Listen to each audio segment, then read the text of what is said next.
Seorang wanita Semarang histeris ditinggal mati suaminya. Pasalnya wanita Semarang itu hendak menceraikan suaminya. Namun sang suami malah tewas karena mengakhiri hidupnya. Korban bernama Yulianto. Yulianto yang merupakan warga di Jalan Jatingaleh, Trangil, RT 3 RW 2, Ngesrep, Banyumanik, Semarang ditemukan tewas dengan cara pada Kamis 16 November 2023. Kejadian itu menggegerkan warga di permukiman. Ketua RT 3 Agus Supriyanto mengatakan Yulianto tinggal di kampungnya sekitar 3 bulan. Pria itu diduga depresi karena permasalahan rumah tangga.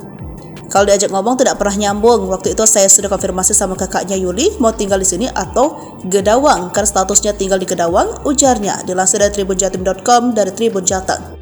Menurutnya, pria itu ditemukan tewas menggantung oleh tetangganya. Saat itu warganya hendak mengantarkan makanan ke rumah pria tersebut. Tetangga terkejut saat membuka tirai kamar melihat Yulianto dalam keadaan tergantung. Padahal Yulianto pukul 6 pagi keluar rumah loh. Tetangga kaget saat melihat Yulianto kondisi tewas dan langsung memanggil saya, jelasnya. Sebelum ditemukan meninggal, ia bertanya kepada Yulianto terkait rumah tangganya selama ini. Sebab selama 3 bulan Yulianto telah pisah rumah dengan istrinya dan menetap rumahnya sendiri di kampung itu. Sebelumnya, Yulianto tinggal bersama istrinya di rumah mertua wilayah Gedawang, Banyumanik, Semarang. Saya tanya apakah kamu sudah pisah dengan istrimu?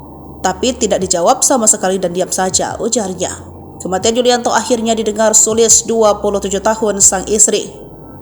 Sulis tak menduga ketika permasalahan rumah tangganya itu menyebabkan sang suami nekat mengakhiri hidupnya.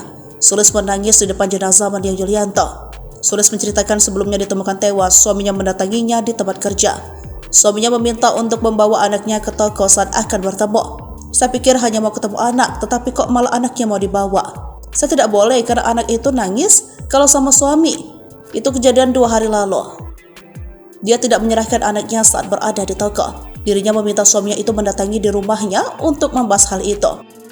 Saya ditanya sama bapak ibuku dan saya ditanya apakah masih mau sama suamimu enggak. Saya jawab tidak karena orangnya tidak bisa mikir dan tidak ada perkembangan. Ya udah besok ngurus surat cerai, ujarnya. Dirinya berencana akan menceraikan suaminya tersebut, namun dia tidak menduga permasalahan itu suaminya mengakhiri hidup. Saya sudah pisah rumah 3 bulan ini, selama tinggal di rumah orang tua saya di Gedawang, tuturnya. Ia mengaku sudah tidak ada komunikasi dengan suaminya itu sejak pertemuan itu. Dirinya memblokir kontak suaminya. Nomornya sudah saya blokir, tahu meninggal dari orang lain, tandasnya.